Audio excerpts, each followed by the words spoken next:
Welcome all to the 5th class of Plus 1 Accountancy, Chapter 1, Introduction to Accounting. അപ്പോൾ ഇന്നത്തെ video ലെസണിൽ നമ്മൾ കഴിഞ്ഞ ക്ലാസ്സിൻ്റെ ഒരു എക്സ്റ്റൻഷൻ എന്നുള്ള രീതിയിലാണ് പഠിക്കാൻ പോകുന്നത്. ബേസിക് അക്കൗണ്ടിങ് ടേംസ് ആണ് നമ്മൾ പഠിച്ചു വന്നത് അല്ലേ. കുറച്ച് ടേംസ് നമ്മൾ കഴിഞ്ഞ ക്ലാസ്സിൽ ഡിസ്കസ് ചെയ്തു. അപ്പം അതിൽ പ്രധാനമായിട്ടും നമ്മൾ പഠിച്ച കാര്യങ്ങൾ എന്തൊക്കെയായിരുന്നു? എന്താണ് എൻറ്റിറ്റി, എന്താണ് ബിസിനസ് എൻറ്റിറ്റി, അതുപോലെ അസെറ്റ്സ് എന്താണ്, അതിൽ തന്നെ പല കാറ്റഗറൈസേഷൻ, ഫിക്സ്ഡ് അസെറ്റ് എന്താണ്, കറണ്ട് അസെറ്റ് എന്താണെന്നുള്ളതൊക്കെ നമ്മൾ പഠിച്ചു അല്ലേ. ഇന്ന് നമുക്ക് പുതിയൊരു ടേമാണ് പഠിക്കാനുള്ളത്, ലയബിലിറ്റീസ് ഓർ ക്രെഡിറ്റേഴ്സ് ഇക്വിറ്റി. അപ്പം അസെറ്റ്സ് എന്ന് പറഞ്ഞു കഴിഞ്ഞാൽ ബിസിനസ്സിൻ്റെ പ്രോപ്പർട്ടി അല്ലെങ്കിൽ പൊസഷൻ അല്ലെങ്കിൽ മെറ്റീരിയൽ തിങ്സ് ആണ്. ബിസിനസ്സിന് സ്വന്തമായിട്ടുള്ള അവരുടെ സ്വത്തുകൾ അല്ലേ, അല്ലെങ്കിൽ മെറ്റീരിയൽ തിങ്സ് ആവാം, പണമാവാം, ലാൻഡ് ആവാം, ബിൽഡിംഗ് ആവാം, അതിനൊക്കെയാണ് നമ്മൾ എന്ത് പറയുന്നത്? അസെറ്റ് എന്ന് പറയുന്നത്. ലയബിലിറ്റി എന്ന് പറയുമ്പോൾ നേരെ അത് തിരിച്ചാണ് വരുന്നത്. ബിസിനസ്സിന് കൊടുത്തു തീർക്കാനുള്ള അവരുടെ ബാധ്യതകളെയാണ് നമ്മൾ എന്ത് പറയുന്നത്? ലയബിലിറ്റീസ് എന്ന് പറയുന്നത്. ഈ ലയബിലിറ്റീസ് എന്താണെന്ന് നോക്കാം. The amount which a business owes to others. ഒരു ബിസിനസ് മറ്റുള്ളവർക്ക് കൊടുത്തു തീർക്കാനുള്ള അവരുടെ ബാധ്യതകളെയാണ് നമ്മൾ എന്ത് പറയുന്നത്? ലയബിലിറ്റീസ് എന്ന് പറയുന്നത്. അപ്പോൾ എന്തൊരു എമൗണ്ടും ബിസിനസ് മറ്റുള്ളവർക്ക് കൊടുത്തു തീർക്കാനുണ്ടോ അത് ലയബിലിറ്റീസ് എന്ന് പറഞ്ഞ കാറ്റഗറിയിൽ വരും. ഇനി എന്തിൻ്റെയൊക്കെ പേരിലാവാം എന്നുള്ളത് നോക്കാം. ഐദർ ഫോർ മണി ബോറോഡ്, അവർ മറ്റുള്ളവരുടെ കയ്യിൽ നിന്നും കടം എടുത്തിട്ടുണ്ടാവും അല്ലേ. അപ്പോൾ അത് തിരിച്ചു കൊടുക്കാൻ ആര് ബാധ്യസ്ഥരാണ്? ബിസിനസ് ബാധ്യസ്ഥരാണ്. അപ്പോൾ ആ കടം എടുത്ത പണം, അപ്പോൾ ഉദാഹരണമായിട്ട് ഇപ്പോൾ ബാങ്കിൽ നിന്നൊക്കെ ലോൺ എടുക്കുകയാണെന്നുണ്ടെങ്കിൽ അത് എന്താണ്? അത് ബിസിനസ്സിൻ്റെ ഒരു ബാധ്യതയാണ് അല്ലെങ്കിൽ ലയബിലിറ്റിയാണ്. Or for goods and assets purchased on credit. ഇല്ലാന്നുണ്ടെങ്കിൽ ബിസിനസ് ചിലപ്പോൾ എന്ത് ചെയ്യും? സപ്ലയേഴ്സിൻ്റെ കയ്യിൽ നിന്നും ക്യാഷ് കൊടുക്കാണ്ട് കടത്തിന് പിന്നീട് തരാമെന്ന് പറഞ്ഞിട്ട് അവർ ഗുഡ്സൊക്കെ പർച്ചേസ് ചെയ്ത് വെച്ചിട്ടുണ്ടാവും ബിസിനസ്സിൻ്റെ ആവശ്യത്തിന് വേണ്ടിയിട്ട്. അപ്പോൾ അതും എന്താണ്? ആ കടം എടുത്ത് സാധനം വാങ്ങിയപ്പം അതിൻ്റെ ക്യാഷ് പിന്നീട് ഫ്യൂച്ചർ ഡേറ്റിന് ഈ ബിസിനസ് കൊടുക്കാൻ അവർക്ക് ബാധ്യതയുണ്ട് അല്ലേ. അതും ബിസിനസ്സിൻ്റെ ലയബിലിറ്റി ആയിട്ട് കണക്കാക്കണം. Or four services rented. മറ്റ് സ്ഥാപനങ്ങൾ ഫ്രീ ആയിട്ട്, ചിലപ്പോൾ ബിസിനസ്സിന് ഫ്രീ ആയിട്ടല്ല, കടത്തിന് വേണമെങ്കിൽ സർവീസസ് പ്രൊവൈഡ് ചെയ്തിട്ടുണ്ടാവും. അതിൻ്റെ ക്യാഷ് അതപ്പം അടച്ചു തീർത്തിട്ടുണ്ടാവില്ല. അപ്പോൾ അത് പിന്നീട് ആ സർവീസ് അവർ മറ്റുള്ളവരുടെ കയ്യിൽ നിന്നും അത് എടുത്തു കഴിഞ്ഞ് കഴിഞ്ഞാൽ അതിന് തിരിച്ചുള്ള അതിൻ്റെ പേയ്മെൻറ്റ് ഫ്യൂച്ചർ ഡേറ്റിന് കൊടുക്കേണ്ടതായിട്ട് ഉള്ളൊരു ബാധ്യത ബിസിനസ്സിനുണ്ട് അല്ലേ. അപ്പോൾ ഈ ഒരു പല രീതിയിലുള്ള ബാധ്യതകളാണ് നമ്മളിവിടെ ലയബിലിറ്റീസ് എന്ന് പറഞ്ഞ കാറ്റഗറിയിൽ ചർച്ച ചെയ്യുന്നത്. സിമ്പിളായിട്ട് പറയുകയാണെങ്കിൽ the amount which a business owes to others. Liability എന്ന് പറഞ്ഞു കഴിഞ്ഞാൽ the amount which a business owes to others. മറ്റുള്ളവർക്ക് കൊടുത്ത് തീർക്കാനുള്ള എമൗണ്ടുകളെയാണ് നമ്മൾ ലയബിലിറ്റീസ് എന്ന് പറയുന്നത്. ഇനി അത് ഏതൊക്കെ രീതിയിലാണ് ലയബിലിറ്റി വരുന്നത്? Either for money borrowed, or for goods and assets purchased on credit, or for services rendered. അപ്പോൾ ഈ 3 രീതിയിലാവാം അവർക്ക് ബാധ്യത വരുന്നത്. ഒന്നുകിൽ അവർ കടത്തിന് കടം എടുത്തിട്ടുണ്ടാവും, പണമായിട്ട് കടം എടുത്തിട്ടുണ്ടാവും. ഇല്ലെങ്കിൽ ഗുഡ്സോ അല്ലെങ്കിൽ അസറ്റുകളോ കടത്തിന് വാങ്ങിക്കാണും. ഇല്ലാന്നുണ്ടെങ്കിൽ എന്തെങ്കിലും സർവീസ് കടമായിട്ട് അവർ യൂസ് ചെയ്ത് കാണും. അപ്പോൾ അങ്ങനെയൊക്കെ വരുമ്പോഴാണ് ബിസിനസ്സിന് എന്തുണ്ടാവുന്നത്? ലയബിലിറ്റീസ് ഉണ്ടാവുന്നത് അല്ലെങ്കിൽ ബാധ്യതകൾ ഉണ്ടാവുന്നത്. ഇനി ലയബിലിറ്റീസ് ഡിഫറെൻറ്റ് ടൈപ്സ് ഉണ്ട്. നമ്മൾ അസെറ്റ്സിൻ്റെ ഡിഫറെൻറ്റ് ടൈപ്സ് ഡിസ്കസ് ചെയ്ത പോലെ തന്നെ ലയബിലിറ്റീസിനും മേജർ 2 ടൈപ്സ് ആണുള്ളത്. ഒന്ന് പറയുന്നത് fixed or long term liabilities. നമ്മൾ ഫിക്സ്ഡ് അസെറ്റ് എന്ന് പറഞ്ഞ പോലെ ലയബിലിറ്റീസിനും എന്തുണ്ട്? Fixed or long term liabilities. ഇനി എന്താണ് fixed or long term liabilities കൊണ്ട് ഉദ്ദേശിക്കുന്നത്? Liabilities that are payable after A long period, usually more than 1 year. അപ്പോൾ കുറേ കാലം എടുത്ത് അടച്ചു തീർക്കുന്ന ബാധ്യതകൾ, ബിസിനസ്സിൻ്റെ ബാധ്യതകളെയാണ് നമ്മൾ എന്ത് പറയുന്നത്? ലോങ് ടേം ലയബിലിറ്റീസ് അല്ലെങ്കിൽ ഫിക്സ്ഡ് ലയബിലിറ്റീസ് എന്ന് പറയുന്നത്. ഇപ്പോൾ ഉദാഹരണമായിട്ട് ബിസിനസ് ഒരു 5 വർഷത്തിൻ്റെ ഉള്ളിൽ അടച്ചു തീർക്കുന്ന ഒരു ലോൺ എടുക്കുകയാണ് അല്ലേ. മണി ബോറോ ചെയ്യുക എന്നുള്ളത് നമ്മൾ പറഞ്ഞു അല്ലേ. മണി ബോറോ ചെയ്ത് കഴിഞ്ഞ് കഴിഞ്ഞാൽ തിരിച്ചടയ്ക്കാൻ ബിസിനസ്സിന് എന്തുണ്ട്? ലയബിലിറ്റി ഉണ്ട് അല്ലേ. അപ്പോൾ 5 വർഷത്തിൻ്റെ ഒരു ലോൺ എടുത്തു കഴിഞ്ഞ് കഴിഞ്ഞാൽ എന്താണ്? അത് ഒന്നിൽ കൂടുതൽ വർഷമായി കഴിഞ്ഞ് കഴിഞ്ഞാൽ അത് എന്തായി? ലോങ് ടേം അല്ലെങ്കിൽ ഫിക്സ്ഡ് ആയി അല്ലേ, ഫിക്സ്ഡ് ലയബിലിറ്റി ആയി.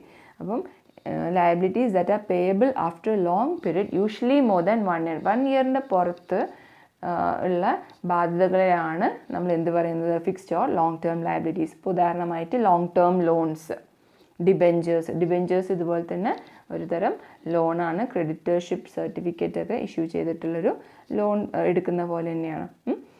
അപ്പോൾ അത് ഇത് രണ്ടും എന്തിൻ്റെ ഉദാഹരണങ്ങളാണ്? Fixed or long term liabilities. ഇനി ഇതിൻ്റെ നേരെ വിപരീതം ഉള്ള ഒരു വേറെ ലയബിലിറ്റിയാണ് ഇത് current or short term liabilities. Current എന്ന് പറയുമ്പോൾ ഷോർട്ട് ടേം ആണ് അല്ലേ? Current or short term liabilities അതെന്താ പറയുന്നത്? Liabilities which become due and payable within A short period of less than 1 year. ഒരു കുറഞ്ഞ സമയത്തിൻ്റെ ഉള്ളിൽ തന്നെ അടച്ചു തീർക്കേണ്ടതായിട്ടുള്ള ബിസിനസ്സിൻ്റെ ബാധ്യതകളെയാണ് നമ്മൾ എന്ത് പറയുന്നത്? ഷോർട്ട് ടേം ലയബിലിറ്റീസ് അല്ലെങ്കിൽ കറണ്ട് ലയബിലിറ്റീസ് എന്ന് പറയുന്നത്. അതിൻ്റെ കാലയളവ് പറയുന്നുണ്ട് less than 1 year. More than 1 year ആയാലും അത് എന്തായി? ഫിക്സ്ഡ് ഓർ ലോങ് ടേം ആയി. ലെസ് ദാൻ 1 yearൻ്റെ ഉള്ളിൽ അടച്ചു തീർക്കാനുള്ള ബിസിനസ്സിൻ്റെ ബാധ്യതകളെ നമ്മൾ എന്ത് പറയുന്നു? Current or short term liabilities എന്ന് പറയുന്നു. അതിൻ്റെയും കുറച്ച് ഉദാഹരണങ്ങൾ കൊടുത്തിട്ടുണ്ട്. Long term loans long term ലയബിലിറ്റിൻ്റെ ഉദാഹരണമാണെങ്കിൽ ഷോർട്ട് ടേം ലോൺസ് കറണ്ട് അല്ലെങ്കിൽ ഷോർട്ട് ടേം ലയബിലിറ്റീസിൻ്റെ ഉദാഹരണമാണ്. പിന്നെ ബാങ്ക് ഓവർ ഡ്രാഫ്റ്റ്. എന്താണ് ഈ ബാങ്ക് ഓവർ ഡ്രാഫ്റ്റ് എന്ന് പറഞ്ഞാൽ? ഇപ്പോൾ ബാങ്കിൽ നമ്മളുടെ അക്കൗണ്ടിലുള്ള ക്യാഷിനെക്കാട്ടിലും കൂടുതൽ വിഡ്രോ ചെയ്യാൻ, നമ്മൾ സാധാരണ ഇപ്പോൾ 1 ലക്ഷം നമുക്ക് ഡെപ്പോസിറ്റ് ഉണ്ടെന്നുണ്ടെങ്കിൽ 1 ലക്ഷം വരെ എമൗണ്ടാണ് നമുക്ക് വിഡ്രോ ചെയ്യാൻ പറ്റുക അല്ലേ? പക്ഷേ ബാങ്ക് ഓവർ ഡ്രാഫ്റ്റ് എന്ന് പറഞ്ഞൊരു ഫെസിലിറ്റി ഉണ്ടെന്നുണ്ടെങ്കിൽ ആ വ്യക്തിക്ക് അവരുടെ അക്കൗണ്ടിൽ ഉള്ളതിനെക്കാട്ടിലും കൂടുതൽ എമൗണ്ട് വിഡ്രോ ചെയ്യാം. അതായത് 1 ലക്ഷത്തി ഇപ്പോൾ 1,50,000 ആവശ്യമുണ്ട്. അപ്പോൾ 1 ലക്ഷം അവരുടെ ഡെപ്പോസിറ്റിൽ ഓൾറെഡി അവർക്ക് ഡെപ്പോസിറ്റ് എന്നുള്ള എമൗണ്ട് വിഡ്രോ ചെയ്യാം. പിന്നെ 50,000 എക്സ്ട്രാ വേണമെങ്കിൽ അവർക്ക് ലോണായിട്ട് ബാങ്ക് അവരുടെ അക്കൗണ്ടിൻ്റെ മുകളിൽ പ്രൊവൈഡ് ചെയ്യും. അപ്പോൾ അതിനെയാണ് നമ്മൾ ബാങ്ക് ഓവർ ഡ്രാഫ്റ്റ്. ഓവർഡ്രോ ചെയ്യുക, ബാങ്കിൽ നിന്നും ഓവർഡ്രോ ചെയ്യുക, അതൊക്കെ ലോൺ തന്നെയാണ്. ഷോർട്ട് ടേം ലോണിൻ്റെ കാറ്റഗറിയിൽ വരുന്നതാണ്. ഇനി ബിൽസ് പേയബിൾ. നമ്മൾ ബിൽസ് പേയബിൾ എന്ന് പറഞ്ഞു കഴിഞ്ഞാൽ വേറൊരു ഉദാഹരണമാണ്. ബിൽസ് പേയബിൾ എന്ന് പറഞ്ഞു കഴിഞ്ഞാൽ ബിസിനസ് ക്രെഡിറ്റ് ട്രാൻസാക്ഷൻസ് ചെയ്തതുകൊണ്ട് തന്നെ അവർക്ക് ആ ക്രെഡിറ്റ് ട്രാൻസാക്ഷൻ്റെ മുകളിൽ അവർ പണം കൊടുക്കാൻ ബാധ്യസ്ഥരാണ് അല്ലേ? അപ്പോൾ അതിൽ വരുന്ന എല്ലാ ബില്ലുകളും പേയബിൾ ആയിട്ടുള്ള എല്ലാ ബില്ലുകളെയാണ് നമ്മൾ എന്ത് പറയുന്നത്? ബിൽസ് പേയബിൾ കൊണ്ട് നമ്മൾ ഉദ്ദേശിക്കുന്നത് കറണ്ട് ലയബിലിറ്റീസിൻ്റെ ഉദാഹരണമാണ്. പിന്നെ ഔട്ട്സ്റ്റാൻഡിങ് എക്സ്പെൻസസ്. ഔട്ട്സ്റ്റാൻഡിങ് എന്ന് പറഞ്ഞു കഴിഞ്ഞാൽ അത് ഈ വർഷം നമ്മൾ കൊടുത്തു തീർക്കാനുള്ളതാണ്, പക്ഷെ ഇതുവരെ കൊടുത്തു തീർത്തിട്ടില്ല. ഇപ്പോൾ ഉദാഹരണമായിട്ട് സാലറി. ഇപ്പോൾ ഈ ഒരു കോവിഡ് കാലഘട്ടത്തിൽ കുറേ സ്ഥാപനങ്ങൾക്ക് കൃത്യമായിട്ടുള്ള ഫണ്ട് ഇല്ലാത്തതുകൊണ്ട് തന്നെ അവരെന്ത് ചെയ്യുന്നു? അവർ സ്റ്റാഫിൻ്റെ സാലറി ഒന്നും കൃത്യമായിട്ട് കൊടുക്കുന്നില്ല അല്ലേ? അപ്പോൾ ഒരു 30,000 സാലറി കൊടുക്കേണ്ടടുത്ത് അവർ ചിലപ്പോൾ ഒരു 20,000 കൊടുക്കുന്നുള്ളൂ. ബാക്കി എന്താണ്? 10,000 രൂപ കൊടുത്തു തീർക്കാൻ ഈ വർഷം കൊടുക്കേണ്ടതാണ്, ഈ മാസം കൊടുക്കുന്നതാണ്, പക്ഷെ അത് പെൻഡിങ്ങിലാണ് അല്ലേ? അപ്പോൾ അങ്ങനെ പെൻഡിങ്ങിലുള്ള എക്സ്പെൻസ്, കൊടുത്തു തീർക്കേണ്ടതായിട്ടുള്ള എക്സ്പെൻസ് ഡ്യൂ ആയിട്ടുണ്ട്, പക്ഷേ ഇതുവരെ കൊടുത്തിട്ടില്ല. അത്തരത്തിലുള്ള എക്സ്പെൻസിനെയാണ് നമ്മൾ എന്ത് പറയുന്നത്? ഔട്ട്സ്റ്റാൻഡിങ് എക്സ്പെൻസസ് എന്ന് പറയുന്നത്. പിന്നെ വേറൊരു കറണ്ട് ലയബിലിറ്റിൻ്റെ ഉദാഹരണമാണ് ഇൻകം റിസീവ്ഡ് ഇൻ അഡ്വാൻസ്. നമുക്ക് ചിലപ്പം പല ഇൻകവും മുൻകൂട്ടി കിട്ടും. അതായത് ഒരു അക്കൗണ്ടിങ് ഇയറിൽ ഒരു പ്രത്യേകം ഈ വർഷം കിട്ടുന്നതായിട്ടുള്ള ഇൻകം ആയിരിക്കില്ല, അടുത്ത വർഷം കിട്ടുന്നതാണ്, പക്ഷേ നമുക്ക് അഡ്വാൻസ് ആയിട്ട് ഈ വർഷം തന്നെ നമുക്കത് റിസീവ് ചെയ്യും. അതും എന്താണ്? ബിസിനസ്സിൻ്റെ ബാധ്യതയാണ്. അത് എപ്പോഴുള്ള ബിസിനസ്സിൻ്റെ അസറ്റായി മാറുക, അടുത്ത വർഷമുള്ള ബിസിനസ്സിൻ്റെ അസറ്റായി മാറുക അല്ല. അപ്പോൾ റിസീവ്ഡ് ഇൻ അഡ്വാൻസ് പറഞ്ഞാൽ അത് ഈ വർഷത്തേക്കുള്ളതല്ല. അപ്പോൾ അതുകൊണ്ട് തന്നെ അത് ആ ഇൻകം റിസീവ്ഡ് ഇൻ അഡ്വാൻസ് എന്ന് പറഞ്ഞു കഴിഞ്ഞാൽ ബിസിനസ്സിൻ്റെ ബാധ്യതയാണ്. അതും ഏത് തരം? ഷോർട്ട് ടേം ലയബിലിറ്റീസിൻ്റെ കാറ്റഗറിയിൽ പെടുന്നത്. അപ്പോൾ ആദ്യം നമ്മൾ മനസ്സിലാക്കണം, ലയബിലിറ്റീസിനെ നമ്മൾ ക്രെഡിറ്റേഴ്സ് ഇക്വിറ്റി എന്ന് പറയുന്നു. പിന്നെ ലയബിലിറ്റീസ് എന്ന് പറഞ്ഞു കഴിഞ്ഞാൽ ബിസിനസ് മറ്റുള്ളവർക്ക് കൊടുത്തു തീർക്കാനുള്ള പണമാണ് ലയബിലിറ്റി എന്ന് പറയുന്നത്. അതെങ്ങനെയൊക്കെ വരുന്നത്? ഒന്നെങ്കിൽ അവർ പണം മറ്റുള്ളവരുടെ അടുത്ത് നിന്ന് കടം എടുത്തിട്ടുണ്ടാവും, ഇല്ലെങ്കിൽ ഗുഡ്സോ അസറ്റ്സോ കടത്തിന് പർച്ചേസ് ചെയ്തിട്ടുണ്ടാവും, ഇല്ലെങ്കിൽ സർവീസസ് അവർ കടത്തിന് അത് ഉപയോഗിച്ചിട്ടുണ്ടാവും. അപ്പോൾ അങ്ങനെയൊക്കെ വരുമ്പോഴാണ് ബിസിനസ്സിന് ആ കടം തിരിച്ചടയ്ക്കാനുള്ളൊരു ബാധ്യത വരുന്നത്. ഇനി അതിൽ തന്നെ ലയബിലിറ്റീസ് 2 രീതിയിലുണ്ട്. Fixed or long term liabilities, അതിൻ്റെ എക്സാമ്പിൾസ് ആണ് ലോങ് ടേം ലോൺസ്, ഡിബെഞ്ചേഴ്സ്.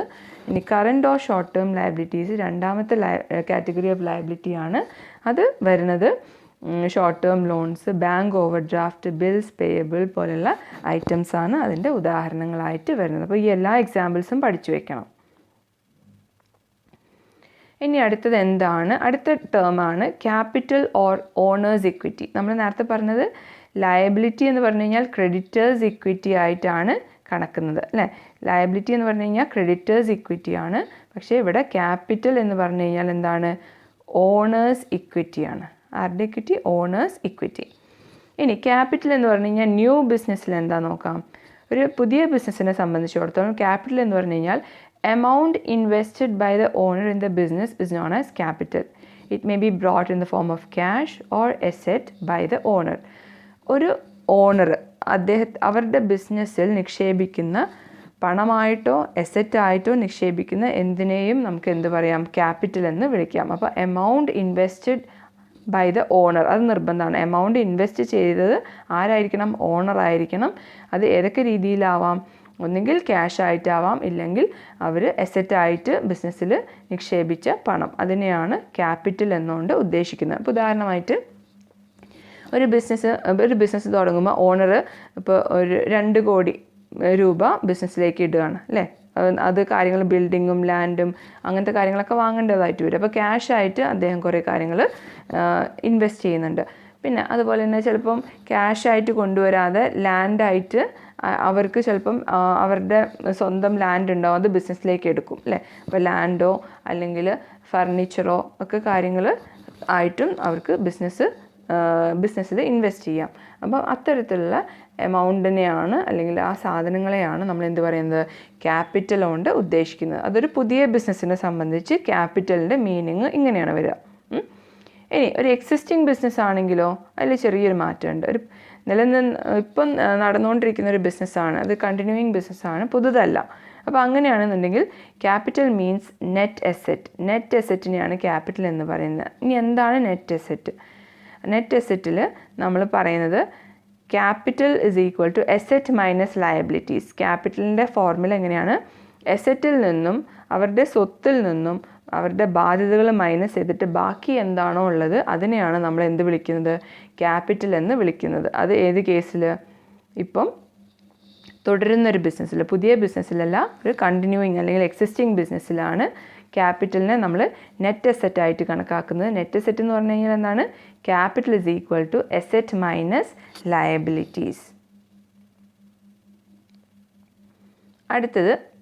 അടുത്ത അക്കൗണ്ടിങ് ടേമാണ് ഡ്രോയിങ്സ്. ഡ്രോയിങ്സ് എന്ന് പറഞ്ഞാൽ എന്താ നോക്കാം. Drawings means withdrawal of money or goods by the owner from the business for personal use. അവിടെ പ്രത്യേകം ശ്രദ്ധിക്കണം, ഡ്രോയിങ്സ് എന്ന് പറഞ്ഞു കഴിഞ്ഞാൽ വിത്ത്ഡ്രോവലാണ്.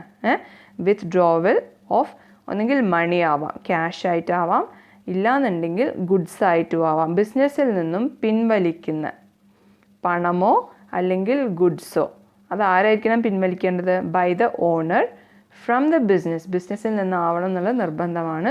ഫോർ പേഴ്സണൽ യൂസ്, അത് ഓണറിൻ്റെ പേഴ്സണൽ ആവശ്യത്തിനായിരിക്കണം അല്ലെങ്കിൽ ഡൊമസ്റ്റിക് പേർപ്പസിനായിരിക്കണം അത് പിൻവലിക്കുന്നത്.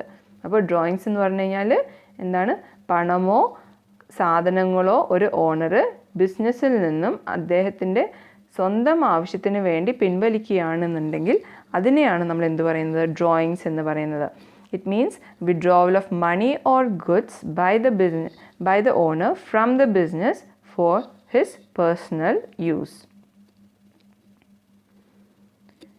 ഇനി ഡ്രോയിങ്സ് എന്താണ് ബിസിനസ്സിൽ ഉണ്ടാക്കുന്നത് നോക്കാം. Effect, drawings reduces the investment of the owner അത് ബിസിനസ്സിൽ നിന്നും അത് അയാളുടെ പേഴ്സണൽ ആവശ്യത്തിന് എടുക്കുമ്പോൾ ബിസിനസ്സിൻ്റെ ഇൻവെസ്റ്റ്മെൻറ്റ് എന്താവുകയാണ്, അത് കുറയുകയാണ് അല്ലേ. Drawings reduces the investment of the owner, അദ്ദേഹത്തിന് അവിടെ നിക്ഷേപിച്ച ക്യാപിറ്റൽ കുറയ്ക്കുന്നതാണ് എന്ത്, ഡ്രോയിങ്സ്. ക്യാപിറ്റൽ ബിസിനസ്സിലേക്ക് അവർ ഇടുന്ന പണമാണ്, നിക്ഷേപിക്കുന്ന പണമാണ് ക്യാപിറ്റൽ. അതിൻ്റെ നേരെ വിപരീതമാണ് ഡ്രോയിങ്സ്. ആ ഓണർ ഇടുന്ന പണം, ബിസിനസ്സിലേക്ക് ഇടുന്ന പണത്തിനെയാണ് നമ്മൾ ക്യാപിറ്റൽ എന്ന് പറയുന്നതെങ്കിൽ എന്താണ് പണമോ അല്ലെങ്കിൽ ഗുഡ്സോ അസറ്റ്സോ ആയിരിക്കും നമ്മൾ ക്യാപിറ്റൽ എന്ന് പറയുന്നെങ്കിൽ. ഡ്രോയിങ്സ് എന്ന് പറഞ്ഞു കഴിഞ്ഞാൽ അതേ ഓണർ പേഴ്സണൽ ആവശ്യത്തിന് വേണ്ടി ബിസിനസ്സിൽ നിന്നും തിരിച്ചെടുക്കുന്ന പണമോ അല്ലെങ്കിൽ ഗുഡ്സോ ആയിരിക്കും. വിഡ്രോ ചെയ്യുന്ന പണമോ ഗുഡ്സോ ആയിരിക്കും ഡ്രോയിങ്സ്. അപ്പം ക്യാപിറ്റൽ ബിസിനസ്സിൻ്റെ ഇൻവെസ്റ്റ്മെൻറ്റ് കൂട്ടുന്നു, പക്ഷേ ഡ്രോയിങ്സ് ബിസിനസ്സിൻ്റെ ഇൻവെസ്റ്റ്മെൻറ്റ് കുറയ്ക്കുകയാണ് ചെയ്യുന്നത്. ഇനി അടുത്തത് എന്താണ് എക്സ്പെൻഡിച്ചർ, വേറൊരു ടേമാണ് expenditure. The amount of resources consumed by business. അപ്പോൾ ബിസിനസ്സിൻ്റെ റിസോഴ്സുകൾ എത്ര എമൗണ്ടിൻ്റെ റിസോഴ്സുകളാണോ ബിസിനസ് കൺസ്യൂം ചെയ്യുന്നത് അതിനെയാണ് നമ്മൾ എന്ത് പറയുന്നത്, എക്സ്പെൻഡിച്ചർ എന്ന് പറയുന്നത്. കൺസ്യൂം ചെയ്യുക എന്ന് പറഞ്ഞാൽ ഉപയോഗിക്കുക. അപ്പോൾ ബിസിനസ്സിൻ്റെ റിസോഴ്സുകൾ എത്ര എമൗണ്ടിൻ്റെ വിഭവങ്ങളാണോ ഒരു ബിസിനസ് ഉപയോഗിക്കുന്നത് അതിനെയാണ് നമ്മൾ എന്ത് പറയുന്നത് എക്സ്പെൻഡിച്ചർ. ഇപ്പോൾ ഉദാഹരണമായിട്ട് ഇപ്പോൾ ബിസിനസ്സിൻ്റെ പണം അവർ ഗുഡ്സ് പർച്ചേസ് ചെയ്യാൻ വേണ്ടി ഉപയോഗിക്കുകയാണ്, അത് എക്സ്പെൻഡിച്ചറാണ്. മെഷീനറി പർച്ചേസ് ചെയ്യാൻ വേണ്ടി, അതുപോലെ ഫർണിച്ചർ, എന്തൊരു ഫിക്സ്ഡ് അസറ്റ് അല്ലെങ്കിൽ ഗുഡ്സ് ഒക്കെ പർച്ചേസ് ചെയ്യാൻ വേണ്ടി ഉപയോഗിക്കുന്ന ആ ഒരു പണത്തിനെയാണ് നമ്മൾ എന്ത് പറയുന്നത് എക്സ്പെൻഡിച്ചർ എന്ന് പറയുന്നത്. ഇനി എക്സ്പെൻഡിച്ചർ 2 രീതിയിലുണ്ട്. ക്യാപിറ്റൽ എക്സ്പെൻഡിച്ചറും അതുപോലെ റവന്യൂ എക്സ്പെൻഡിച്ചറും. എന്താണ് ക്യാപിറ്റൽ എക്സ്പെൻഡിച്ചർ? ക്യാപിറ്റൽ എക്സ്പെൻഡിച്ചർ എന്ന് പറഞ്ഞു കഴിഞ്ഞാൽ expenditure incurred four purchase of fixed assets like plant, machinery, furniture etcetera. Fixed asset purchase ചെയ്യാൻ വേണ്ടി, വാങ്ങാൻ വേണ്ടിയിട്ട് ബിസിനസ് ഇൻകർ ചെയ്യുന്ന അല്ലെങ്കിൽ വഹിക്കുന്ന ആ ചെലവിനെയാണ് നമ്മൾ എന്ത് പറയുന്നത് ക്യാപിറ്റൽ എക്സ്പെൻഡിച്ചർ എന്ന് പറയുന്നത്. എന്തായിരിക്കണം ഇവിടെ? Fixed asset, plant, land, building, machinery, furniture പോലുള്ള ഐറ്റംസ് വാങ്ങാൻ വേണ്ടി അവർക്ക് വരുന്ന ചെലവിന് നമ്മൾ ഏത് കാറ്റഗറിയിലാണ് പെടുത്തുക? ക്യാപിറ്റൽ എക്സ്പെൻഡിച്ചർ എന്ന് പറഞ്ഞ കാറ്റഗറിയിലാണ് പെടുത്തേണ്ടത്. അത് ലോങ് ടേം ഇൻ നേച്ചറാണ്. വലിയ എമൗണ്ടുകൾ ഇൻവോൾവ് ചെയ്യും. നോർമലി അത് ലോങ് ടേം ഇൻ നേച്ചറാണെന്നുള്ളതും ആലോചിച്ച് മനസ്സിലാക്കുക. ഇനി അടുത്തത് റവന്യൂ എക്സ്പെൻഡിച്ചർ. അതിൻ്റെ നേരെ ഓപ്പോസിറ്റാണ്. Expenditure incurred for maintaining business or to keep assets in good working condition. നമ്മൾ റവന്യൂ എക്സ്പെൻഡിച്ചർ എന്ന് പറഞ്ഞു കഴിഞ്ഞാൽ എന്തിനു വേണ്ടിയിട്ടാണ് ഇൻകർ ചെയ്യുന്നത്? അത് എന്തിനാണ് അത്തരത്തിലുള്ള ചിലവുകൾ വഹിക്കുന്നത് ഒരു ബിസിനസ്സിൻ്റെ കാര്യങ്ങൾ, അസറ്റ്സ് എല്ലാം നല്ല വർക്കിംഗ് കണ്ടീഷനിൽ മെയിൻറ്റെയിൻ ചെയ്ത് പോകാൻ വേണ്ടിയിട്ടാണ് നമ്മൾ അത്തരത്തിലുള്ള ചിലവുകൾ വഹിക്കുന്നത്. ഇനി അതിൻ്റെ ഉദാഹരണമാണ് repair and maintenance expense, payment of salary. അപ്പോൾ ഇതൊക്കെ നമ്മൾ ചെയ്താലേ ബിസിനസ് സ്മൂത്തായിട്ട് നമുക്ക് റൺ ചെയ്യാൻ സാധിക്കുകയുള്ളൂ അല്ലേ? കൊടുക്കേണ്ട വർക്കേഴ്സിൻ്റെ സാലറി കൊടുക്കണം കൃത്യമായിട്ട് അല്ലേ? നമ്മൾ ഉപയോഗിക്കുന്ന ഓരോ വാഹനങ്ങളുടെ റിപ്പയറും മെയിൻ്റനൻസ് ഒക്കെ കൃത്യമായിട്ട് ചെയ്യണം അല്ലേ? മെഷീനറിൻ്റെ റിപ്പയർസും മെയിൻ്റനൻസ് ഒക്കെ കൃത്യമായിട്ട് ചെയ്യണം. എന്നാലേ നമുക്ക് മറ്റു കാര്യങ്ങൾ എളുപ്പത്തിൽ ചെയ്യാൻ പറ്റുള്ളൂ. അപ്പോൾ ഇതാണ് ക്യാപിറ്റൽ എക്സ്പെൻഡിച്ചറും റവന്യൂ എക്സ്പെൻഡിച്ചറും തമ്മിലുള്ള വ്യത്യാസം. ഇതിൽ പറയുന്നുണ്ട് cost of buying A new asset is A capital expenditure. ഇപ്പോൾ അത് അവിടെ ഒരു കാറ് കാണിക്കുന്നുണ്ട് അല്ലേ? ആ കാർ ബിസിനസ്സിന് വേണ്ടി ഒരു വാഹനം വാങ്ങുന്നത് ക്യാപിറ്റൽ എക്സ്പെൻഡിച്ചറിൻ്റെ ഉദാഹരണമാണെങ്കിൽ cost incurred to maintain it is revenue expenditure. അതിന് ആ ഒരു കാറിൻ്റെ നമ്മൾ റിപ്പയർ, അതിൻ്റെ മെയിൻ്റനൻസിന് വേണ്ടി ചിലവാക്കുന്ന പണം ഏത് എക്സാമ്പിളിലാണ് വരിക? റവന്യൂ എക്സ്പെൻഡിച്ചർ ആയിട്ടാണ് നമ്മൾ കണക്കാക്കേണ്ടത്. അപ്പോൾ കാറ് വാങ്ങാനുള്ള പണം ക്യാപിറ്റൽ എക്സ്പെൻഡിച്ചർ ആണെന്നുണ്ടെങ്കിൽ അതിൻ്റെ റിപ്പയർസും മെയിൻ്റനൻസുമായിട്ട് ബന്ധപ്പെട്ട ചിലവുകളെല്ലാം ഏതിലാണ് വരിക? റവന്യൂ എക്സ്പെൻഡിച്ചറിലാണ് വരുന്നത്. ഇനി എന്താണ് റവന്യൂ?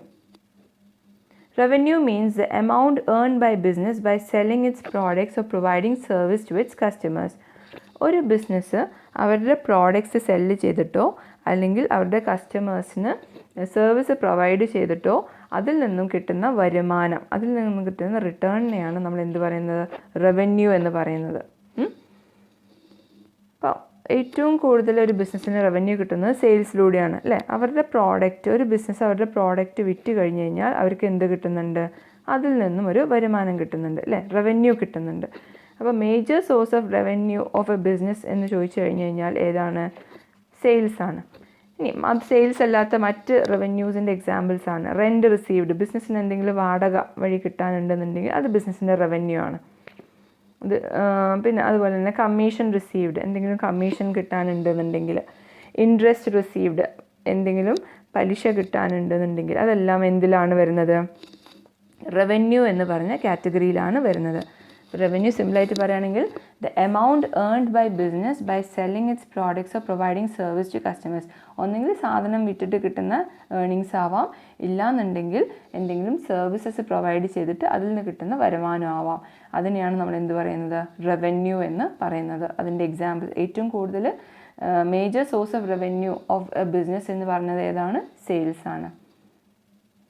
ഇനി ഇതിൻ്റെ നേരെ ഓപ്പോസിറ്റാണ് എക്സ്പെൻസ്. എന്താണ് എക്സ്പെൻസ് നോക്കാം. Expense means a cost incurred by a business to earn revenue. Revenue ഉണ്ടാക്കാൻ വേണ്ടി ഒരു ബിസിനസ്സിന് ഉണ്ടാവുന്ന ചെലവുകളെയാണ്, അവർ വഹിക്കുന്ന ചെലവിനെയാണ് നമ്മൾ എന്ത് പറയുന്നത്? എക്സ്പെൻസ് എന്ന് പറയുന്നത്. Cost incurred by a business to earn revenue. അപ്പോൾ ഈ കോസ്റ്റ് നമ്മൾ സഹിച്ചിട്ടില്ല എന്നുണ്ടെങ്കിൽ അവിടെ നമുക്ക് എന്തുണ്ടാവില്ല? ബിസിനസ്സിലേക്ക് ഒരു വരുമാനം ഉണ്ടാവില്ല, ഒരു റവന്യൂ ഉണ്ടാവില്ല. ഉദാഹരണമായിട്ട് ഡിപ്രീസിയേഷൻ. ഇപ്പം നമ്മൾ ഒരു ബിസിനസ്സിന് കുറേ വാഹനങ്ങളുണ്ട്, അവരുടെ ഓഫീസിൽ നിന്നും മറ്റു കാര്യങ്ങൾക്കൊക്കെ ഓടാൻ വേണ്ടി വാഹനങ്ങളുണ്ട്. അതിന് കൃത്യമായിട്ടുള്ള അത് ഓരോ വർഷാവർഷം ഉപയോഗിക്കും തോറും അതിന് തേയ്മാനം വരും അല്ലേ. അപ്പോൾ ആ തേയ്മാനം എന്ന് പറഞ്ഞത് ബിസിനസ്സിനെ സംബന്ധിച്ച് എന്താണ്, ഒരു ചിലവാണ് അല്ലേ. അപ്പോൾ അത് കുറയ്ക്കാൻ വേണ്ടി നമ്മൾ റിപ്പയർസ് ആൻഡ് മെയിൻ്റനൻസ് അങ്ങനത്തെ ചിലവുകളൊക്കെ വഹിക്കുന്നുണ്ട്. പിന്നെ സാലറി കൊടുക്കുക. സാലറി എന്ന് പറഞ്ഞു കഴിഞ്ഞാൽ എന്താണ്, നമ്മൾ വർക്കേഴ്സിന് അവർ ചെയ്യുന്ന വർക്കിന് കൊടുക്കുന്നൊരു അതിൻ്റെ ഒരു റിട്ടേൺ ആണ് അല്ലേ. ഈ സാലറി കൊടുത്തിട്ടില്ല എന്നുണ്ടെങ്കിൽ ബിസിനസ്സിന് റവന്യൂ ഏൺ ചെയ്യാൻ പറ്റുമോ, വർക്കേഴ്സ് വർക്ക് ചെയ്യുമോ, ഇല്ല. അപ്പോൾ അതുകൊണ്ട് ഇതും ഈ കോസ്റ്റ്, അതായത് സാലറി എന്ന് പറഞ്ഞ കോസ്റ്റ് ബിസിനസ് ഇൻകർ ചെയ്യണം എന്നുള്ളത് നിർബന്ധമാണ്. എന്തിനു വേണ്ടിയിട്ട്, ബിസിനസ്സിന് റവന്യൂ ഏൺ ചെയ്യാൻ. പിന്നെ വേജും സാലറിയും തമ്മിൽ എന്താ വ്യത്യാസം? സാലറി എന്ന് പറഞ്ഞു കഴിഞ്ഞാൽ ഓഫീസ് സ്റ്റാഫിന് അവർ ചെയ്യുന്ന വർക്കിന് കൊടുക്കുന്ന പേയ്മെൻറ്റിനെയാണ് നമ്മൾ സാലറി എന്ന് പറയുന്നത്. വേജ് എന്ന് പറഞ്ഞു കഴിഞ്ഞാൽ ഫാക്ടറിയിലുള്ള വർക്കേഴ്സിന് നമ്മൾ കൊടുക്കുന്ന അവരുടെ വർക്കിനുള്ള പേയ്മെൻറ്റിനെയാണ് നമ്മൾ വേജ് എന്ന് പറയുന്നത്. അപ്പോൾ അത് വ്യത്യാസം മനസ്സിലാക്കണം. സാലറി ഓഫീസ് സ്റ്റാഫിന് കിട്ടുന്ന പേയ്മെൻറ്റാണ്. ഫാക്ടറി അല്ലെങ്കിൽ മാനുഫാക്ചറിങ് യൂണിറ്റിലുള്ള വർക്കേഴ്സിന്, ജോലിക്കാർക്ക് കിട്ടുന്ന അല്ലെങ്കിൽ ലേബറേഴ്സിന് കൊടുക്കുന്ന പേയ്മെൻറ്റിനെ നമ്മൾ എന്താണ് പറയുന്നത്, വേജ് എന്ന് പറയുന്നു. പിന്നെ അതുപോലെ റെൻറ്റ് പെയ്ഡ്, ഇൻട്രസ്റ്റ് പെയ്ഡ്, ഇതൊക്കെ എന്തിൻ്റെ ഉദാഹരണങ്ങളാണ്, എക്സ്പെൻസിൻ്റെ ഉദാഹരണങ്ങളാണ്. ഇതൊക്കെ നമ്മൾ കൊടുത്തിട്ടില്ല എന്നുണ്ടെങ്കിൽ നമുക്ക് എന്തുണ്ടാവില്ല, ഇത്തരത്തിലുള്ള ചിലവുകൾ നമ്മൾ വഹിച്ചിട്ടില്ല എന്നുണ്ടെങ്കിൽ നമുക്ക് ബിസിനസ്സിൽ റവന്യൂ ഉണ്ടാക്കാൻ പറ്റില്ല. അതാണ് പറയുന്നത് expense means the cost incurred by a business to earn revenue. എന്തിനാണ് അവർ കോസ്റ്റ് ഇൻകർ ചെയ്യുന്നത്, ബിസിനസ്സിൽ റവന്യൂ ഉണ്ടാക്കാൻ വേണ്ടി. അല്ലാതെ വെറുതെ വേജും സാലറിയൊക്കെ ആരെയും കൊടുക്കുമോ, ഇല്ല. അത് ഫ്യൂച്ചറിൽ അതിൽ നിന്നൊരു റിട്ടേൺ ഉണ്ടാവും എന്നുള്ള പ്രതീക്ഷയിലാണ് അത്തരത്തിലുള്ള ചിലവുകൾ ബിസിനസ് വഹിക്കുന്നത്. ഇനി അടുത്ത ടേമാണ് പ്രോഫിറ്റ്, അതുപോലെ ലോസ്. പ്രോഫിറ്റ് എന്താ നോക്കാം ആദ്യം. Profit is excess of income over its related expense. ഒരു ബിസിനസ്സിൽ ഒരു അക്കൗണ്ടിങ് ഇയർ എന്ന് പറഞ്ഞു കഴിഞ്ഞാൽ സാധാരണ ഒരു 1 year ആണ് നമ്മൾ എടുക്കുക, ജനുവരി ടു ഡിസംബർ ഒരു വർഷം. അപ്പോൾ ആ ഒരു വർഷത്തിൻ്റെ ഉള്ളിലുള്ള അക്കൗണ്ട്സ് നമ്മൾ പ്രിപ്പയർ ചെയ്ത് നോക്കുന്നു, അതിൻ്റെ റിസൾട്ട് കണ്ടെത്തുന്നു അല്ലേ. അപ്പോൾ നമ്മൾ ആ ഒരു വർഷത്തേക്ക് ബാധകമായിട്ടുള്ള എക്സ്പെൻസുകളും ഇൻകംസും തമ്മിൽ കമ്പയർ ചെയ്യുന്നു. എക്സ്പെൻസുകൾ പറഞ്ഞു കഴിഞ്ഞാൽ ബിസിനസ്സിലുണ്ടായ എല്ലാ ചിലവുകൾ, ഇൻകം എന്ന് പറഞ്ഞാൽ ആ ബിസിനസ്സിലുണ്ടായ എല്ലാ വരവുകൾ, അത് തമ്മിൽ കമ്പയർ ചെയ്തിട്ട് ഇൻകമാണ് ചിലവിനെക്കാട്ടിലും കൂടുതലെങ്കിൽ അവിടെ നമുക്ക് എന്തുണ്ടാവും, പ്രോഫിറ്റ് ഉണ്ടാവും. അതാണ് പറയുന്നത് profit is the excess of income over its related expenses. അപ്പം ഇൻകം എക്സ്പെൻസിനെക്കാട്ടിലും കൂടുമ്പോഴാണ് നമുക്ക് എന്തുണ്ടാവുന്നത്, ബിസിനസ്സിൽ പ്രോഫിറ്റ് ഉണ്ടാവുന്നത്. ലോസ് ആകുമ്പോൾ നേരെ തിരിച്ചും. Loss is excess of expenses over income. അപ്പോൾ നമ്മൾ ഒരു വർഷത്തിലുള്ള എക്സ്പെൻസും ഇൻകവും തമ്മിൽ മാച്ച് ചെയ്തിട്ട് നോക്കിയിട്ട് എക്സ്പെൻസ് ആണ് കൂടുതൽ ഇൻകത്തിനെക്കാട്ടിലും എങ്കിൽ അവിടെ എന്താ സംഭവിക്കുന്നത്, ബിസിനസ്സിന് നഷ്ടം സംഭവിച്ചു എന്നാണ് പറയുന്നത്. പ്രോഫിറ്റ് ഉണ്ടാവണമെങ്കിൽ അല്ലെങ്കിൽ ലാഭം ഉണ്ടാവണമെങ്കിൽ ഇൻകം കൂടി എക്സ്പെൻസ് കുറയണം. ഇനി നഷ്ടം അല്ലെങ്കിൽ ലോസ് ആണെങ്കിൽ അവിടെ എന്താ സംഭവിക്കുന്നത്, എക്സ്പെൻസ് കൂടി ഇൻകം കുറയുമ്പോഴാണ് ബിസിനസ്സിൽ ലോസ് ഉണ്ടാവുന്നത്.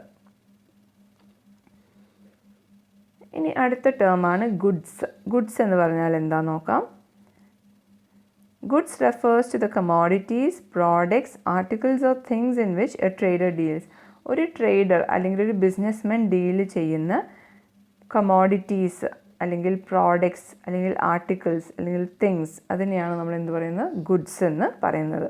അപ്പോൾ it refers to commodities, products, articles or things in which a trader അല്ലെങ്കിൽ ബിസിനസ്മാൻ ഡീൽസ്. പിന്നെ goods are commodities that are purchase for manufacture and sale. എന്തിനു വേണ്ടിയിട്ടാണ് ഗുഡ്സ് പർച്ചേസ് ചെയ്യുന്നത്, ഒന്നെങ്കിൽ മാനുഫാക്ചറിങ് യൂണിറ്റിലേക്ക് മാനുഫാക്ചറിങ്ങിന് വേണ്ടി കൊണ്ടുപോകുന്നു ആ ഗുഡ്സ്, ഇല്ലാന്നുണ്ടെങ്കിൽ അത് നമ്മൾ ഷോപ്പിൽ സെല്ല് ചെയ്യാൻ വേണ്ടി ഉപയോഗിക്കുന്നു. അപ്പോൾ ഗുഡ്സിൻ്റെ 2 പർപ്പസാണുള്ളത്. ഒന്നെങ്കിൽ it is goods are purchased, goods are commodities that are purchased for manufacturing purpose or it is used for sale. ഇനി ഗുഡ്സ് ഹാവ് ഡിഫറെൻറ്റ് നെയിംസ്. പല സാഹചര്യത്തിലും ഗുഡ്സിൻ്റെ പേര് മാറുന്നുണ്ട്. അത് നമ്മളൊരു സാധനം വാങ്ങിയാൽ ആ സാധനങ്ങളെയാണ് നമ്മൾ ഈ ഗുഡ്സ് എന്ന് പറയുന്നത് അല്ലേ. കമോഡിറ്റീസ് അല്ലെങ്കിൽ പ്രോഡക്റ്റ്, ആർട്ടിക്കിൾസ്, അതിനെയാണ് നമ്മൾ ഗുഡ്സ് എന്ന് പറയുന്നത്. ഇനി സാധനങ്ങൾ വാങ്ങുകയാണെന്നുണ്ടെങ്കിൽ നമ്മൾ പർച്ചേസസ് എന്ന് പറയുന്നു അല്ലേ, ഗുഡ്സ് പർച്ചേസ് ചെയ്യുന്നു. ഇനി സാധനങ്ങൾ നമ്മൾ വിൽക്കുകയാണെന്നുണ്ടെങ്കിൽ ആ ഗുഡ്സിന് നമ്മൾ എന്താ വിളിക്കുക, സോൾഡ് ഗുഡ്സ് അല്ലെങ്കിൽ സെയിൽസ് എന്ന് പറയുന്നു. പിന്നെ നമ്മൾ സെല്ല് ചെയ്യാണ്ട് ബിസിനസ്സിൽ കെട്ടിക്കിടക്കുന്ന മറ്റ് ഗുഡ്സിനെയാണ്, അത് നമ്മൾ സ്റ്റോക്കായിട്ട് കിടക്കുന്ന ഗുഡ്സിനെയാണ് സ്റ്റോക്ക് എന്ന് പറയുന്നത്. പിന്നെ ചില ഗുഡ്സ് പർച്ചേസ് ചെയ്തിട്ട് അതിൽ എന്തെങ്കിലും ഡിഫക്റ്റീവോ അത് നമ്മൾ ഉദ്ദേശിച്ച ക്വാളിറ്റി ഒന്നും ഇല്ലയെന്നുണ്ടെങ്കിൽ അത് നമ്മൾ തിരിച്ച് റിട്ടേൺ ചെയ്യുന്നു, അതും ഗുഡ്സ് തന്നെയാണ്. പിന്നെ സെല്ല് ചെയ്ത ചിലപ്പോൾ ഗുഡ്സ് നമ്മൾ ബിസിനസ് കസ്റ്റമേഴ്സിന് വിറ്റ ചില ഗുഡ്സ് ഡിഫക്റ്റീവ് ആണെന്ന് അവർ കണ്ടു കഴിഞ്ഞ് കഴിഞ്ഞാൽ തിരിച്ച് ബിസിനസ്സിലേക്ക് തന്നെ ആ സെല്ല് ചെയ്ത സാധനം റിട്ടേൺ അടിക്കുന്നു, അല്ലേ? അതാണ് സെയിൽസ് റിട്ടേൺസ്. അപ്പോൾ ഇതെല്ലാം purchases, sales, stock, purchases returns, sales returns പോലുള്ള ഐറ്റംസ് ഒക്കെ ഗുഡ്സ് തന്നെയാണ്, നമ്മൾ അത് വെച്ചിട്ട് തന്നെയാണ് ചെയ്യുന്നത്. അപ്പോൾ ഗുഡ്സിൻ്റെ പല പേരുകളാണ് ഇത്. ഇനി അടുത്തത് എന്താണ് purchase? Total amount of goods procured by a business on cash or credit for use or sale. Total goods ഒരു ബിസിനസ് വാങ്ങുന്ന, പ്രൊക്യൂർ ചെയ്യാന്ന് പറഞ്ഞു കഴിഞ്ഞാൽ അത് വാങ്ങുന്ന, അല്ലേ? പ്രൊക്യൂർഡ് ബൈ എ ബിസിനസ്, ഒന്നെങ്കിൽ അത് ക്യാഷിനാവാം, or for credit, for use and sale. ഒന്നെങ്കിൽ അത് ക്യാഷിനാവാം, ഇല്ലെങ്കിൽ കടത്തിനാവാം വാങ്ങിയത്. പിന്നെ അത് ഒന്നെങ്കിൽ അത് അവർക്ക് ഉപയോഗിക്കാനാവാം, ഇല്ലാന്നുണ്ടെങ്കിൽ കസ്റ്റമേഴ്സിന് വിൽക്കാനാവാം. അപ്പോൾ അതാണ് പറയുന്നത് total amount of goods procured by a business for cash or credit for use or sale. ഈ പർച്ചേസസിൽ തന്നെ ടൈപ്സ് ഉണ്ട്. നമ്മൾ ക്യാഷിനാണ് നമ്മളത് വാങ്ങുന്നതെങ്കിൽ ക്യാഷ് പർച്ചേസസ് എന്ന് പറയുന്നു. ഈ total amount of goods cash കൊടുത്ത് ഇമ്മീഡിയറ്റ് പേയ്മെൻറ്റ് ചെയ്ത് വാങ്ങുകയാണെന്നുണ്ടെങ്കിൽ അതിനെ ക്യാഷ് പർച്ചേസസ് എന്ന് വിളിക്കുന്നു.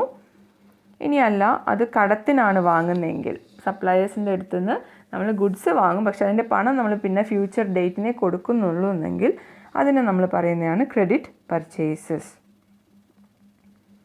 അടുത്തത് എന്താണ് സെയിൽസ്? അത് നമ്മൾ അറിഞ്ഞിരിക്കേണ്ട ഒരു ടേമാണ്. Sales refers to the proceeds of goods sold or receipt for services rendered by the business. ഇപ്പോൾ സെയിൽസ് എന്ന് പറഞ്ഞാൽ ഒന്നെങ്കിൽ നമ്മൾ സാധനങ്ങൾ, ഒരു ബിസിനസ് സാധനങ്ങൾ വിറ്റിട്ട് അവർക്ക് കിട്ടുന്ന അതിൻ്റെ പ്രൊസീഡ്സ്, അതിൻ്റെ എമൗണ്ട് ആയിരിക്കും. ആ വിറ്റ സാധനത്തിൻ്റെ തിരിച്ച് കിട്ടുന്ന ക്യാഷ്, അതിനെയാണ് നമ്മൾ പ്രൊസീഡ്സ് എന്ന് പറയുന്നത്. അതായിരിക്കും. ഇല്ലാന്നുണ്ടെങ്കിൽ അത് പ്രോഡക്റ്റ് തന്നെ ആവണമെന്നില്ല വിൽക്കുന്നത്, സർവീസസും ആവാം, അല്ലേ? ഇപ്പോൾ ഹോട്ടൽസ് അതുപോലെ ഉള്ള സ്ഥാപനങ്ങളൊക്കെ എന്താ ചെയ്യുന്നത്? അവർ സർവീസാണ് പ്രൊവൈഡ് ചെയ്യുന്നത്, അല്ലെ? ഹോസ്പിറ്റൽസൊക്കെ സർവീസാണ് പ്രൊവൈഡ് ചെയ്യുന്നത്. അപ്പോൾ അവർ കൊടുക്കുന്ന സർവീസിന് അവർക്ക് എന്തുണ്ട്? അത് ആ സർവീസ് റെൻഡർ ചെയ്യുമ്പോഴും അവർക്ക് എന്ത് കിട്ടുന്നുണ്ട്? അതിൻ്റെ ക്യാഷ് കിട്ടുന്നുണ്ട്, അല്ലേ? അപ്പോൾ അത് ഇത്തരത്തിലുള്ള സെയിൽസ് എന്ന് പറഞ്ഞു കഴിഞ്ഞാൽ it refers to the proceeds of goods sold or receipt for services rendered by the business. ഒന്നുകിൽ ഗുഡ്സ് വിറ്റിട്ട് കിട്ടുന്ന ക്യാഷ് ആവാം, ഇല്ലാന്നുണ്ടെങ്കിൽ അവരെന്തെങ്കിലും സർവീസ് പ്രൊവൈഡ് ചെയ്തിട്ട് അതിൽ നിന്നും ബിസിനസ്സിനുണ്ടാവുന്ന വരുമാനമാവാം. അതിനെയാണ് നമ്മൾ എന്ത് പറയുന്നത്? സെയിൽസ് എന്ന് പറയുന്നത്. അതിലും സെയിൽസിലും 2 ടൈപ്സ് ഉണ്ട്. ഏതൊക്കെയായിരിക്കും? ഒന്ന് ക്യാഷിന് വിൽക്കുകയാണെന്നുണ്ടെങ്കിൽ ക്യാഷ്, അതായത് സെല്ല് ചെയ്യുമ്പോൾ അപ്പോൾ തന്നെ ബിസിനസ്സിന് തിരിച്ച് ക്യാഷ് ഇമ്മീഡിയറ്റ് ആയിട്ട് റിസീവ് ചെയ്യുകയാണെന്നുണ്ടെങ്കിൽ അതിനെയാണ് നമ്മൾ എന്ത് പറയുന്നത്? ക്യാഷ് സെയിൽസ് എന്ന് പറയുന്നത്. ഇനി ബിസിനസ് വേണമെങ്കിൽ കടത്തിന് വിൽക്കും, അല്ലേ? അവരുടെ കസ്റ്റമേഴ്സിന് സാധനം കൊടുക്കും, പക്ഷേ അതിൻ്റെ പണം പിന്നെ തന്നാൽ മതി എന്ന് പറഞ്ഞിട്ട് അങ്ങനെ ഒരു കണ്ടീഷനിൽ അവർക്ക് ഗുഡ്സ് വിൽക്കാം. അപ്പോൾ അങ്ങനെ വരുന്നതാണ്. കടത്തിന് വിൽക്കുമ്പോഴാണ് നമ്മൾ എന്ത് പറയുന്നത്? ക്രെഡിറ്റ് സെയിൽസ് എന്ന് പറയുന്നത്. അപ്പോൾ സെയിൽസ് 2 ടൈപ്പ് ഉണ്ട്, ക്യാഷ് സെയിൽസും ക്രെഡിറ്റ് സെയിൽസും. ഇനി അടുത്തത് എന്താണ്? സ്റ്റോക്ക് അല്ലെങ്കിൽ ഇൻവെൻട്രീസ് എന്ന് നോക്കാം. സ്റ്റോക്ക് എന്ന് പറഞ്ഞു കഴിഞ്ഞാൽ goods lying with a business for sale on any given date. ഏതെങ്കിലും ഒരു ഡേറ്റിന് ബിസിനസ്സിൻ്റെ കൈവശമുള്ള സെയിൽ ചെയ്യാൻ റെഡിയായി കിടക്കുന്ന ഗുഡ്സിനെയാണ് നമ്മൾ എന്ത് പറയുന്നത്? സ്റ്റോക്ക് എന്ന് പറയുന്നത്, അല്ലേ? ഇപ്പം നമ്മളൊരു ഷോപ്പിൽ പോയി കഴിഞ്ഞ് കഴിഞ്ഞാൽ അവരുടെ ആ ഒരു റാക്കിലൊക്കെ നമുക്ക് എന്ത് ചെയ്യും? അവരുടെ സ്റ്റോക്ക് കാണാം, അല്ലേ? ഗുഡ്സിൻ്റെ സ്റ്റോക്ക് കാണാം. അതിൽ നിന്ന് എടുത്തിട്ടാണ് അവർ വിൽക്കുന്നത്, അല്ലേ? അപ്പോൾ the goods lying with the business for sale on any given date, അതിനെയാണ് നമ്മൾ എന്ത് പറയുന്നത്? സ്റ്റോക്ക് എന്ന് പറയുന്നത്, അല്ലെങ്കിൽ ഇൻവെൻട്രീസ് എന്നും അതിന് പറയും. ഇനി അതിൻ്റെ ടൈപ്സ് ഉണ്ട്. ഓപ്പണിംഗ് സ്റ്റോക്ക് ഉണ്ട്, അതുപോലെ ക്ലോസിംഗ് സ്റ്റോക്ക് ഉണ്ട്. ഓപ്പണിംഗ് സ്റ്റോക്ക് എന്ന് പറഞ്ഞു കഴിഞ്ഞാൽ എന്താണ്? The amount of goods which are lying unsold at the beginning of N accounting period. നമ്മൾ നേരത്തെ പറഞ്ഞു. ക്ലോസിംഗ് സ്റ്റോക്ക് എന്താ? നമ്മൾ നേരത്തെ കറണ്ട് അസറ്റിൻ്റെ ഉദാഹരണം പറയുമ്പോൾ പറഞ്ഞതാണ്, അല്ലേ? അപ്പോൾ അതിൻ്റെ ഓപ്പണിംഗ് സ്റ്റോക്ക് എന്ന് പറയുമ്പോൾ ഓപ്പണിംഗ് ഡേറ്റിന് വിൽക്കാണ്ട് കിടക്കുന്ന ബിസിനസ്സിലുള്ള ഗുഡ്സിനെയാണ് എന്ത് പറയുന്നത്? ഓപ്പണിംഗ് സ്റ്റോക്ക് എന്ന് പറയുന്നത് the amount of goods which are lying unsold as at the beginning of N accounting period, അതിനെയാണ് ഓപ്പണിംഗ് സ്റ്റോക്ക് എന്ന് പറയുന്നത്. ഇനി ക്ലോസിംഗ് സ്റ്റോക്ക് എന്ന് പറഞ്ഞാൽ എന്താണ്? Amount of goods which are lying unsold as at the end of the accounting period. ഒരു accounting പീരീഡിൻ്റെ ലാസ്റ്റിലേക്ക് unsold ആയിട്ട് കിടക്കുന്ന ഗുഡ്സിനെയാണ് നമ്മൾ എന്ത് പറയുന്നത്?